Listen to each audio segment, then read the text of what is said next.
ये मैं बताऊंगा, मैं उस पर ही बोलूँगा। माननीय सभापति, मैं धन्यवाद देता हूं आपको कि आपने मुझे बहुत महत्वपूर्ण विषय पे बोलने का मुझे मौका दिया। अभी मैं तमिलनाडु के डीएमके की माननीय सदस्य कानिमोझी जी को मैं सुन रहा था और उन्होंने मैं उनको धन्यवाद देता हूं कि कई महत्वपूर्ण बातें उन्होंने रखी और अभी भी उनको अपनी अच्छी बातों के लिए बधाई मिल रही है। हमें खुशी है इस बात की कि विपक्ष में जो लोग हैं उनको बधाई मिल रही है, लेकिन सत्ता पक्ष के लोग जब बोल के जा रहे हैं तो उनके सदस्य भी उन्हें बधाई नहीं दे रहा कोई। अध्यक्ष महोदय, मैं धन्यवाद देता हूं आपका भी, और क्योंकि मैं उनकी बात सुन रहा था, उनकी बात सुनने से मुझे कुछ याद आया। मैं ये कहना चाहता हूं 2 लाइनों में कि मैं दुनिया को मनाने में लगा हूं। अध्यक्ष महोदय, मैं भारतीय जनता पार्टी के लिए बता रहा हूं ये लाइनें कि मैं दुनिया को मनाने में लगा हूं, मेरा घर मुझसे रूठा जा रहा है। मैं दुनिया को बनाने में लगा हूं, मेरा घर मुझसे रूठा जा रहा है। अध्यक्ष महोदय, बात शुरू करने से पहले मैं सबसे पहले भारत की सेना, उसका आभार, उसका धन्यवाद देना चाहता हूं। दुनिया में साहसी फौजों में गिनती अगर होती है तो हमारी भारत की सेना सबसे आगे दिखाई देगी। उनके पराक्रम पर, उनकी वीरता पर, उनके अदम्य शौर्य पर हमें सबको गर्व है। कोई ऐसा भारतीय नहीं होगा जिसको गर्व न हो। हमें अपनी फौज पर गर्व है और हमें इस बात के लिए भी गर्व है कि जब सेना ने अपना ऑपरेशन शुरू किया तो पाकिस्तान के जितने भी टेररिस्ट कैंप थे उन पर अटैक किया गया। न केवल पाकिस्तानी कैंपों को नष्ट किया गया, बल्कि पाकिस्तानी जो एयर बेस है उन तक पहुंच गए, उनको भी नष्ट किया, ध्वस्त किया। और जब हमारी फौज पाकिस्तान को हमेशा हमेशा के लिए एक पाठ पढ़ा सकती थी, एक ऐसा संदेश जाता कि भविष्य में पाकिस्तान कभी ये हिम्मत नहीं जुटा पाता, और ऐसा भी लगा हम लोगों को,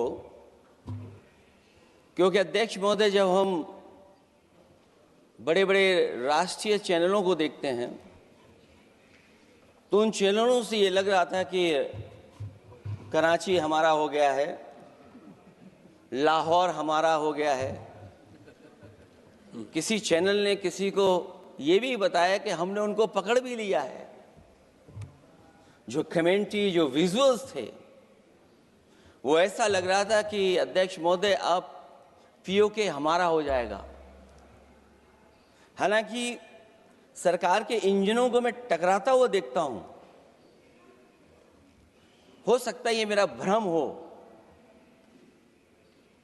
लेकिन पीओके के मामले में सभी इंजन हमें एक दिखाई देते हैं,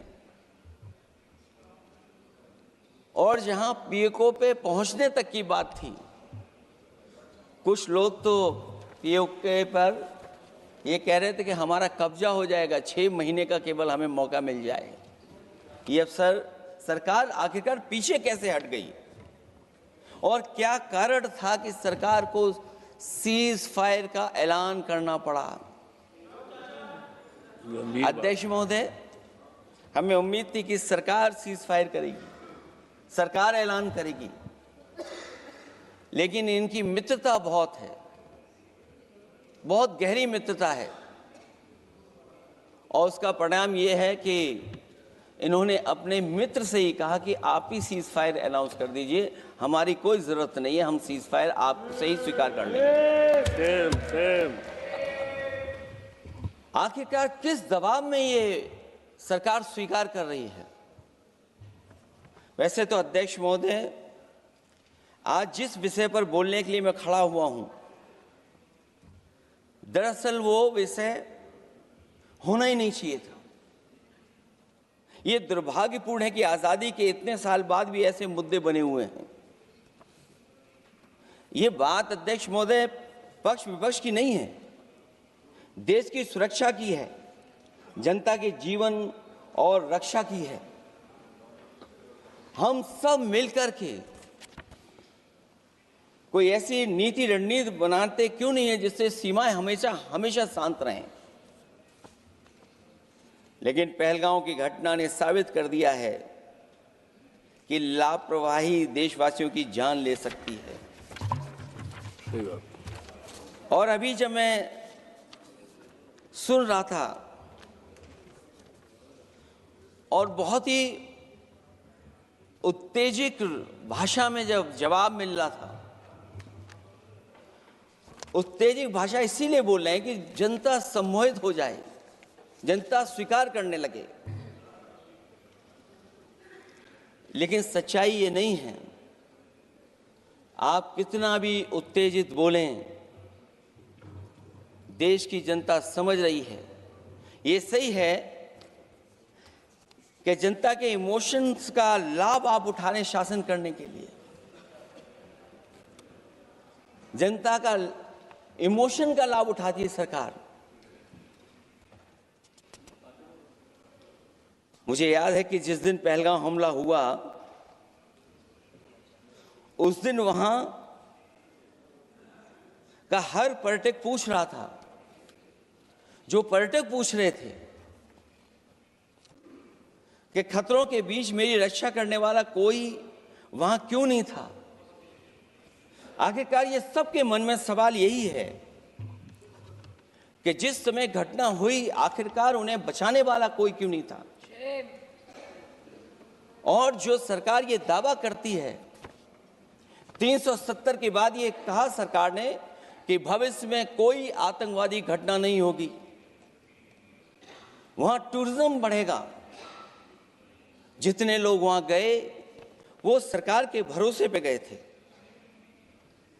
वो सरकार के आश्वासन पे गए थे। और आखिरकार सिक्योरिटी लैब्स की जिम्मेदारी कौन लेगा? अध्यक्ष महोदय, सबसे बड़ा सवाल यही है कि सिक्योरिटी लैब्स का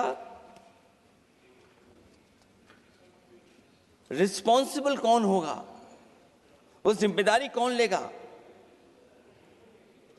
और ये जो पहलगांव की घटना हमारे इंटेलिजेंस फेलियर की वजह से है। उन्हें मैदान को खुला छोड़ दिया। वो सरकार जानती होगी कि कितना समय लगा होगा फोर्सेस को आने में। आखिरकार वो जिम्मेदारी किसकी है? और फिर सरकार को ये जरूर बताना चाहिए कि सरकार क्या क्या कदम उठा रही है कि भविष्य में ऐसी घटना ना हो। क्योंकि पहलगांव से पहले पुलवामा भी हुई और पुलवामा में भी यही बात रखी गई थी कि इंटेलिजेंस फेलियर है। उस समय भी किसकी जिम्मेदारी थी इंटेलिजेंस फेलियर की? किसी को नहीं पता। और अगर इंटेलिजेंस फेलियर पहले था तो पहलगांव में भी वही इंटेलिजेंस फेलियर हम लोगों को और पूरी देश की जनता जानती है। आखिरकार जिम्मेदारी किसकी बनती है? जो लोग बड़ी बड़ी बातें कर करके चले गए, कम से कम देश के सामने एक सबसे महत्वपूर्ण सवाल, उसका जवाब सरकार की तरफ से आना चाहिए। क्योंकि हमारी सीमा पर जो सुरक्षा है, जो रक्षा करने वाले हमारे सेना के लोग हैं, वो हमारी सीमाएं सुरक्षित रखते हैं। लेकिन हमारे भारत का क्षेत्रफल क्या है और सरकार को कम से कम ये जानकारी देनी चाहिए सदन को, देश की जनता को, कि जिस समय सरकार में ये भारतीय जनता पार्टी आई है और आज जब हम सदन में चर्चा कर रहे हैं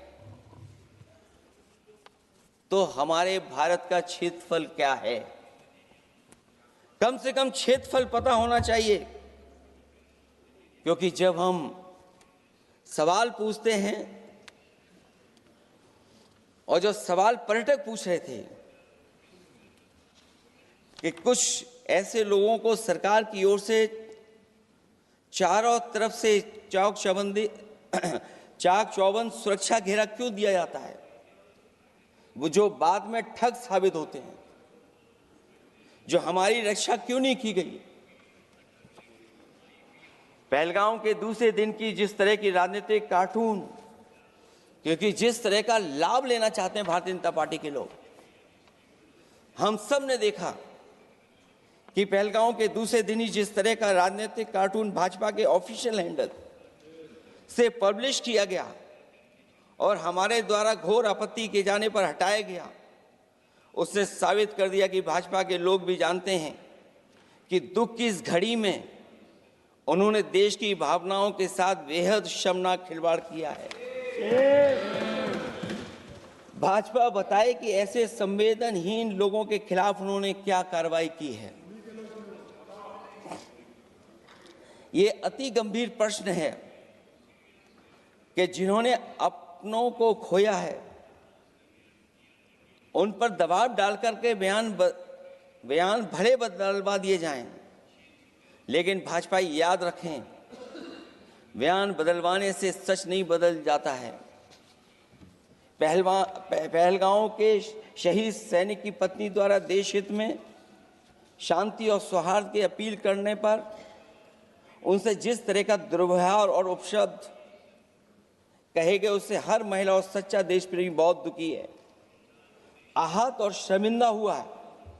ये सब जानते हैं कि किन लोगों की हरकत थी। इस संदर्भ में और परिप्रेक्ष्य में हमने महिला आयोग को पुरजोर अपील की थी कि वो नारी की गरिमा के विरुद्ध गलत बयानी करने वालों के खिलाफ केवल शाब्दिक औपचारिकताएं न निभाएं और बल्कि सही से कार्रवाई करें, लेकिन उस पर भी कुछ नहीं किया सरकार ने। पहलगाम की पीड़ित महिलाओं के बारे में कहे गए बयान के लिए निंदनीय शब्द से निंदनीय शब्द तक को आपत्ति होगी। नारी वंदन की जगह नारी का अपमान, निंदा और हर संभव शोषण उत्पीड़न करना ही भाजपा का असली चेहरा है, जो बेहद शर्मनाक है। पहलगाम में हुए आतंकवादी हमले के जवाब में एलजी साहब ने कहा कि वो इंटेलिजेंस फेलियर है, लेकिन यह नहीं बताया कि फेलियर क्यों हुआ है। अध्यक्ष महोदय, मैं उम्मीद करता हूं कि सरकार का ये जवाब जरूर आए कि फेलियर क्यों हुआ है। ऑपरेशन सिंदूर के नाम पर जो प्रचार किया गया वो भी निंदनीय है। सच तो यह है कि ऑपरेशन सिंदूर का होना ही सरकार की विफलता का प्रतीक है। इससे बड़ी विफलता सरकार की कोई नहीं हो सकती कि अध्यक्ष महोदय हम और आप सब मिल करके बैठ करके सिंदूर ऑपरेशन पर बहस करें, चर्चा करें। ऑपरेशन सिंदूर के दौरान विदेशी लोगों ने दावा किया कि उन्होंने उसे रुकवाया है। ये बात कई बार माननीय सदस्यों की तरफ से आई है कि आखिरकार किसने रुकवाया। हमसे हमारी संप्रभुता खंडित हुई है। संप्रभुता ही स्वतंत्रता की सुनिश्चित करती है। इधर आज़ादी के अमृतकाल का ढिंढोरा पीटा जा रहा है, उधर हमारी इंटीग्रिटी को चुनौती दी जा रही है। देश की विदेश नीति पूरी तरह फेल है। ऑपरेशन सिंदूर और पहलगाम की घटना पर दुनिया के किसी भी देश ने हमारा साथ नहीं दिया। ये हमारी विदेश नीति का संकट काल है। हमारे पड़ोसी देश या तो अतिक्रमण कर रहे हैं या हमारे साथ नहीं खड़े हैं। और अध्यक्ष महोदय, जो हमारे मंत्री जी हैं, जिनका क्षेत्र बिल्कुल सीमा पर है, उनसे बेहतर कोई नहीं जानता होगा कि आखिरकार पड़ोसी देश कितना हमारी सीमाओं पर अतिक्रमण कर रहा है। गंभीर नहीं है। समाजवादियों ने हमेशा देश की सरकारों को चिताया है कि असली चुनौती और प्रतिद्वंद्विता किस देश से है, कौन पूर्वोत्तर की सीमाओं में इंक्रोचमेंट कर रहा है। सरकार को ऐसे मामलों में साहस और समझदारी से काम लेना होगा, सीमाओं से समझौता नहीं करना चाहिए। आज सरहदों के साथ देश के कारोबार को भी चुनौती मिल रही है। सरकार को आगे बढ़कर के उसका समाधान करना है, 2 कदम पीछे करने नहीं है। अध्यक्ष महोदय, जो हम लोगों को सुनने में मिलता है, ये सरकार जवाब दे कि आखिरकार जो पाकिस्तान है उसके पीछे कौन सा देश खड़ा है। आखिरकार हमें चीन से उतना ही खतरा है जितना हमारे देश में आतंकवाद से खतरा है। सरकार की जो नीतियां हैं, सरकार के जो फैसले हैं, वो कहीं न कहीं ऐसे हैं जो हमारा सीमाओं का अतिक्रमण कर रहा है, उसी की व्यापारिक गतिविधियों में मदद करने का काम करते हैं। सरकार को अपनी आर्थिक नीतियों के लिए गंभीरता से पुनर्विचार करना होगा। हमारा व्यापार कारोबार मजबूत होगा तो कोई हमें चुनौती नहीं दे पाएगा। बात केवल $1 ट्रिलियन की नहीं, बल्कि देश की सुरक्षा और आत्मनिर्भरता की होनी चाहिए। एक तरफ स्वदेशी की नीति को इस प्रकार सरकार ने ताक पर फ्री ट्रेड की बात की है, तो दूसरी तरफ मैन्युफैक्चरिंग की जगह देश को ट्रेडर कंट्री बनाकर छोड़ दिया है। यही देश के बेरोजगारी की वजह भी है। ट्रेडर्स की मुनाफाखोरी और चंदा वसूली की वजह से महंगाई बढ़ रही है। आर्थिक मामलों में ये सरकार पूरी तरह फेल हो चुकी है। भ्रष्टाचार के कारण हर जगह सड़कें और पुल ध्वस्त हो रहे हैं, टंकियां गिर रही हैं और करप्शन जगह जगह लीक होकर के टपक रहा है।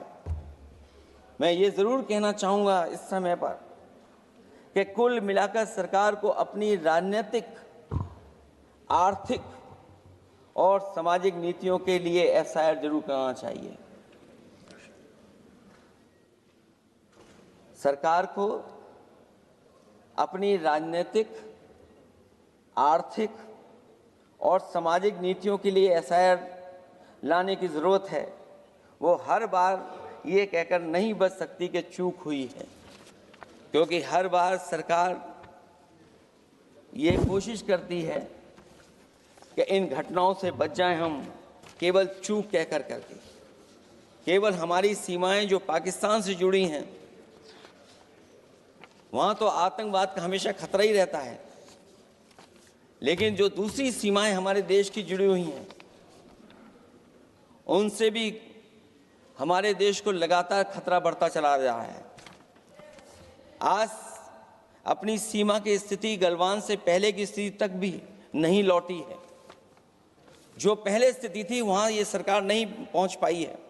वास्तविक में नियंत्रण रेखा के कई क्षेत्रों में महत्वपूर्ण बफर जोन जब भारतीय गश्ती के लिए उपलब्ध नहीं है, तो पूर्वी लद्दाख में अतिरिक्त भारतीय तैनाती जारी है, जिससे सेना को सैनिकों की भारी कमी का सामना करना पड़ रहा है। हमें उम्मीद है कि जब इतने महत्वपूर्ण समय पर बहस हो रही है, तो सरकार अपनी अग्निवीर वाली योजना को वापस लेने का काम करेगी, जिससे कम से कम सेना की कमी, हमें सेना को पूरी की पूरी सेना मिल सके। जनवरी में अपनी वार्षिक प्रेस वार्ता में जब सेना प्रमुख ने से ये पूछा गया, तो उन्होंने जवाब डालते हुए कहा कि गश्ती से जुड़े फैसले अब स्थानीय कमांडरों पर छोड़ दिए गए हैं। जैसे भारत की सीमाओं की पवित्रता अब राजनीतिक नेतृत्व का नहीं, बल्कि स्थानीय सेवा अधिकारियों का मामला रह गया है। इस पे भी सरकार को बहुत गंभीरता से सोचना पड़ेगा कि जहां लगातार हमारी सीमाओं का एनक्रोचमेंट हो रहा है। चीन ने भारतीय वाहन निर्माताओं के लिए आवश्यक दुर्लभ खनिजों की आपूर्ति रोक दी है। सुना है कि बुलेट ट्रेन प्रोजेक्ट के लिए सुरंग खोदने वाली मशीनें, डीएपी जैसे उर्वरक और यहाँ तक कि कई बड़ी कंपनियों की रणनीति के तहत उनकी सप्लाई रोकने का काम किया है। जहां हम एक तरफ आत्मनिर्भर का नारा दे रहे हैं, वहीं हम किस पर निर्भर होते चले जा रहे हैं, ये भी विचार करने का सवाल है। सुनने में आ रहा है कि कुछ महीनों के बाद सरकार बीजिंग में मंत्री अधिकारी सब मिलकर के कोई बहुत बड़ी मीटिंग होने जा रही है। कहीं ऐसा तो नहीं है जो कूटनीतिक भागदौड़ चल रही है, कहीं कोई हमारी कमजोरी तो नहीं उजागर कर रही है। इसलिए जहां हमें पाकिस्तान से खतरा है, उसकी सीमाओं से हमारा आतंकवाद आ रहा है, वहीं जो उसके पीछे खड़ा हुआ देश चीन, उससे भी हमें सावधान रहना पड़ेगा। और अध्यक्ष महोदय, हम सब समाजवादियों ने कई मौकों पर ये बात रखी और कही कि हमारा खतरा पाकिस्तान से नहीं है, हमारा खतरा है चीन से। न केवल वो हमारी जमीन छीन रहा है समय समय पर, बल्कि हमारे बाजार को भी छीनने का काम कर रहा है। इस सरकार को कहीं न कहीं आतंकवाद को और पाकिस्तान को लगाम लगाने के लिए 10 या 15 साल का ऐसा फैसला लेना चाहिए जिससे कि वहां से हमारा कारोबार कम होता चला जाए। और अगर हमारा देश महोदय कारोबार कम नहीं होगा तो हम अपने देश को आत्मनिर्भर भी नहीं बना पाएंगे। ये जो आत्मनिर्भर का नारा है, कहीं ऐसा तो नहीं है नारा कुछ व्यापारियों को लाभ पहुंचाने के लिए हो रहा हो? क्या व्यापार और राजनीति का संबंध ऐसा हो सकता है कि दोनों एक दूसरे का लाभ उठाएं? और याद रखें कि अगर हमें पाकिस्तान से खतरा है तो चीन राक्षस है, वो हमारी जमीन और हमारी बाजार दोनों छीन लेगा। मैं अंत में अपनी बात खत्म करने से पहले मैं कुछ सुझाव देना चाहता हूं। और मुझे याद है जब पिछली बार चीन से सवाल खड़ा हुआ था, ये सरकार पता नहीं कैसा फैसला लेती है। और मैं अभी विदेश मंत्री जी को जब सुन रहा था तो विदेश मंत्री जी ये कह रहे थे कि जो इंफ्रास्ट्रक्चर बन रहा है वो हमारा बहुत अच्छा इंफ्रास्ट्रक्चर बन रहा है। हम पुल अच्छे बना रहे हैं, हम सड़कें अच्छी बना रहे हैं, हम ब्रिजेस अच्छे बना रहे हैं। क्या ये सच्चाई है कि जिस तरह का चीन अपने सीमा पर इंफ्रास्ट्रक्चर बना रहा है, क्या उससे बेहतर इंफ्रास्ट्रक्चर हमारा बन रहा है? इसका जवाब जरूर सरकार दे। वहीं जहां हमारे डिफेंस को स्ट्रेंथन जितना हम करेंगे उतनी हमारी नेशनल सिक्योरिटी स्ट्रेंथन होगी।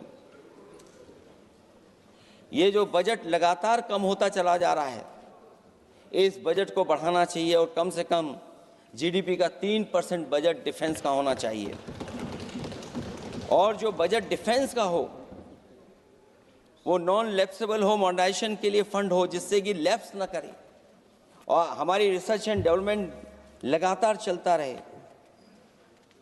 जो हमें कई बार आश्वासन मिलता है कि टेक्नोलॉजी ट्रांसफ़र भी हो जाएगा, आखिरकार टेक्नोलॉजी ट्रांसफ़र के लिए हमें वर्षों क्यों इंतज़ार करना पड़ता है? आखिरकार इसका जिम्मेदारी कौन लेगा?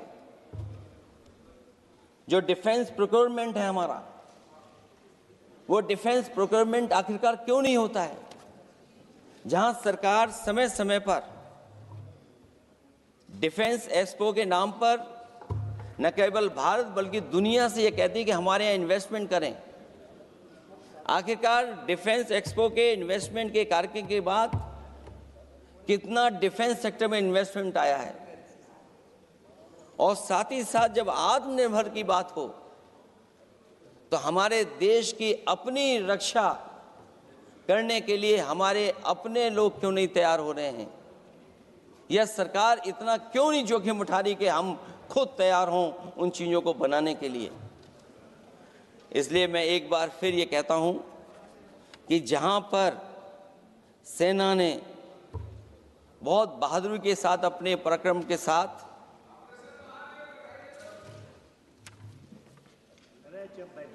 पराक्रम, वीरता और अदम्य शौर्य की जो उन्होंने परिचय दिया, उसके लिए फौज को मैं बधाई देता हूं। लेकिन अभी जब मैं सुन रहा था, ये जो अभी आतंकवादी मारे गए हैं, आतंकवादी मारे जाते हैं, हम सब पक्ष में हैं, लेकिन हर जगह राजनीतिक लाभ आखिरकार कौन उठा रहा है? क्योंकि मैं अपनी बात खत्म कर रहा था, अध्यक्ष महोदय ये पूछ रहे हैं कि आज महादेव ऑपरेशन पे मैं धन्यवाद क्यों नहीं दे रहा हूं। अध्यक्ष महोदय, जिस समय समर्थन की बात आई, पूरे देश के जितने भी राजनीतिक दल हैं वो आपके साथ थे। आखिरकार इनकाउंटर कल ही क्यों हुआ?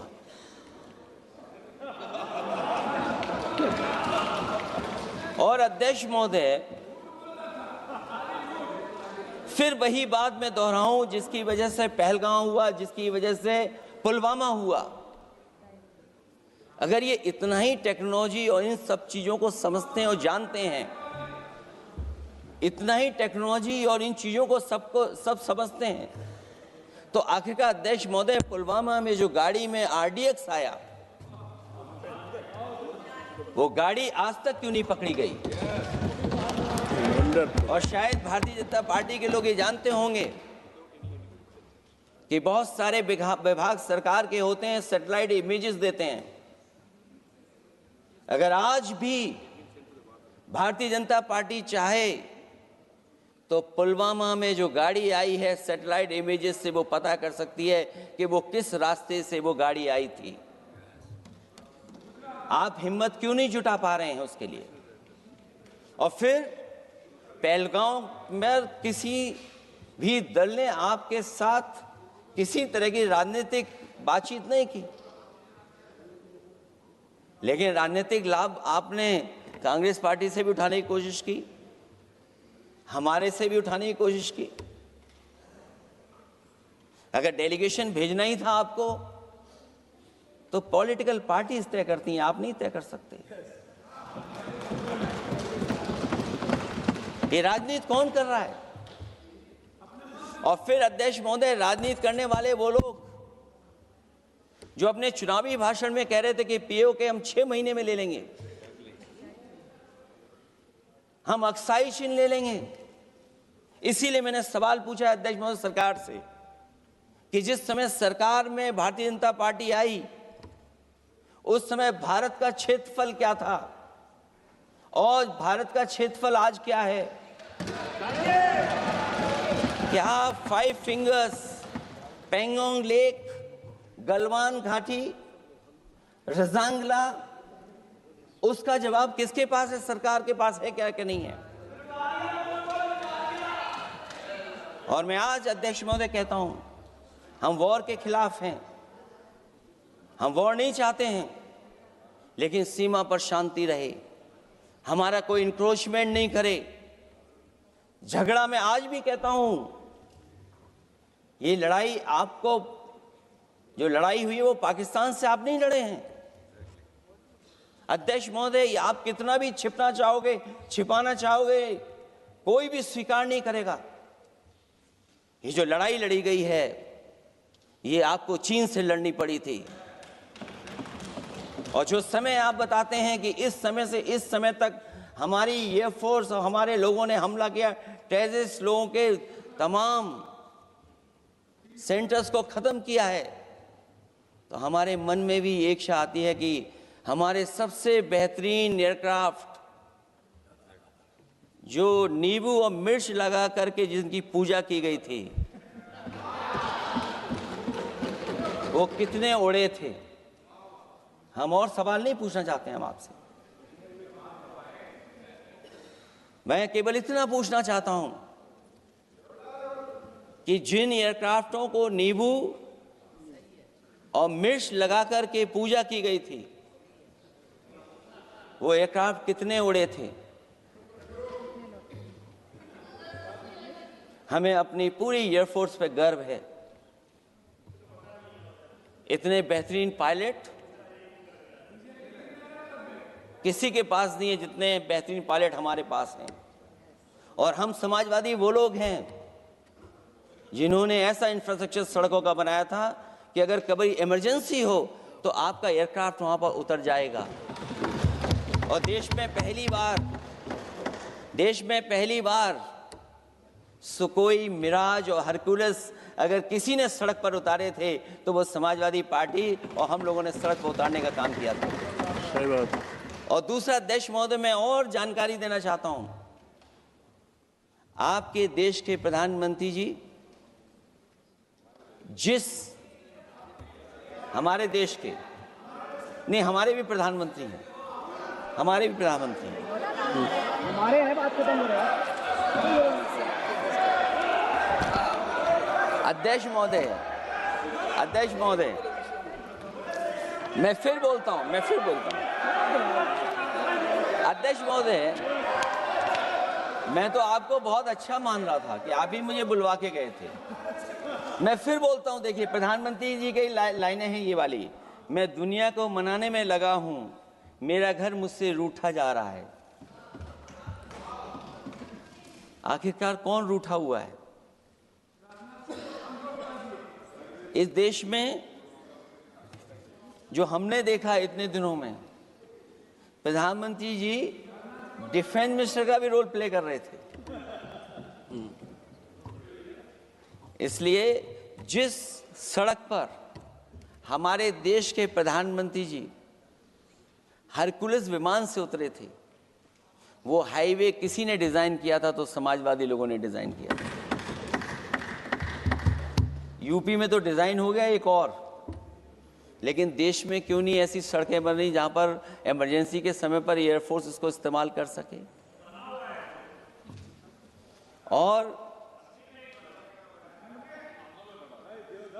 और बनाइए, मैं तो कहूंगा कि और बनाइए, मैं तो कह रहा हूं। और जिस तरीके से हमारी सेना ने जो मुकाबला किया है, सीज फायर के बाद भी ड्रोन आ रहे थे, ये भी सरकार को स्वीकार करना पड़ेगा। आखिरकार सवाल ये है हमारा कि सीज फायर किसके दबाव में किया है और सीज फायर क्यों किया जब हमारी फौज पीओके को भी ले लेती और पाकिस्तान के भी।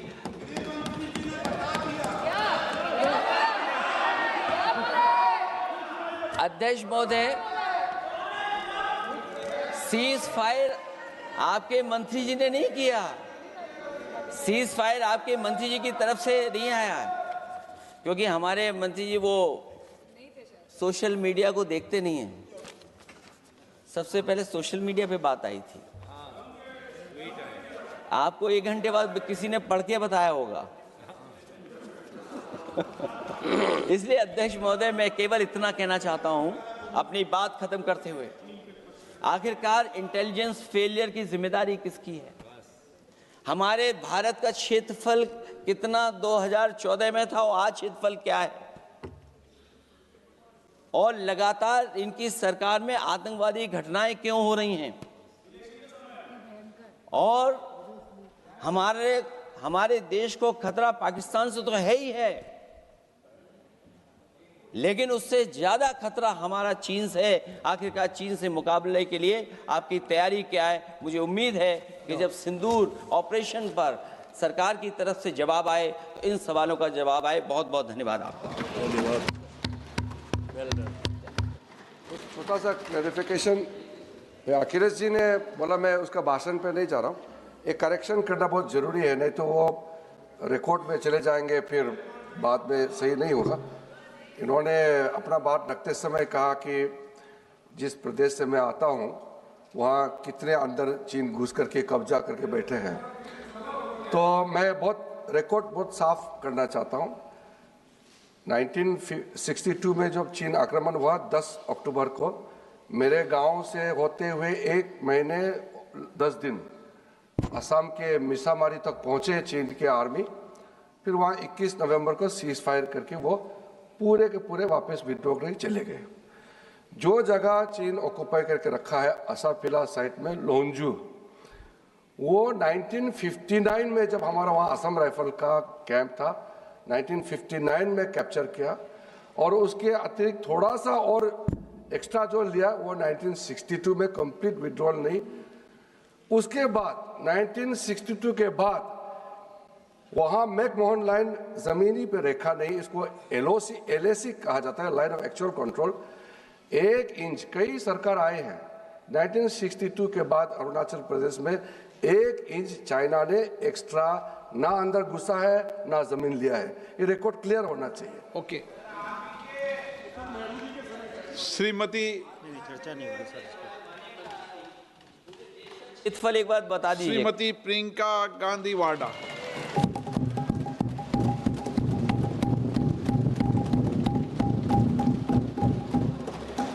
आदरणीय अध्यक्ष महोदय, मैं आपको धन्यवाद देना चाहती हूं कि इस महत्वपूर्ण मुद्दे पर आपने मुझे बोलने का मौका दिया।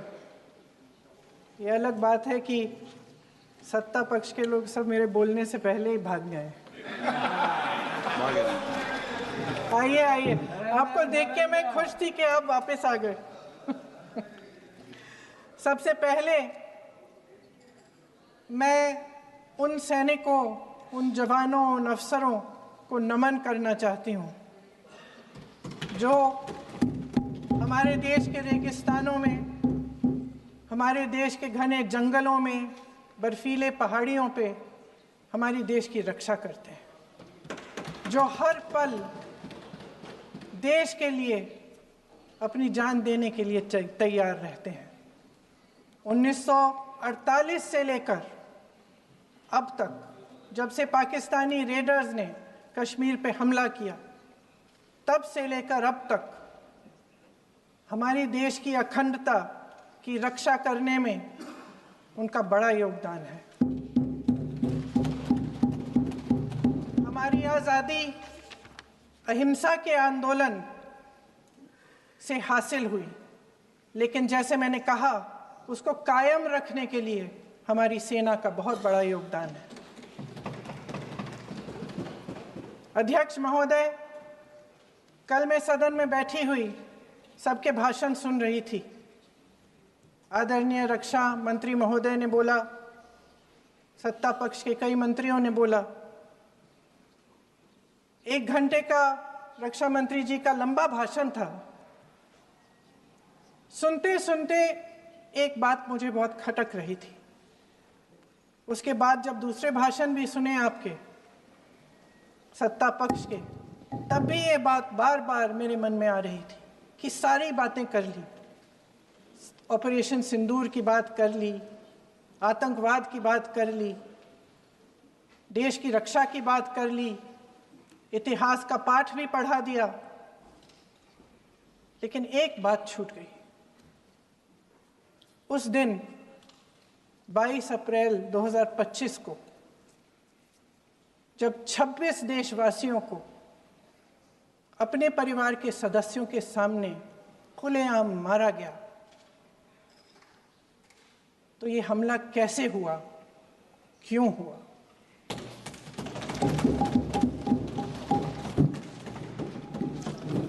अध्यक्ष महोदय,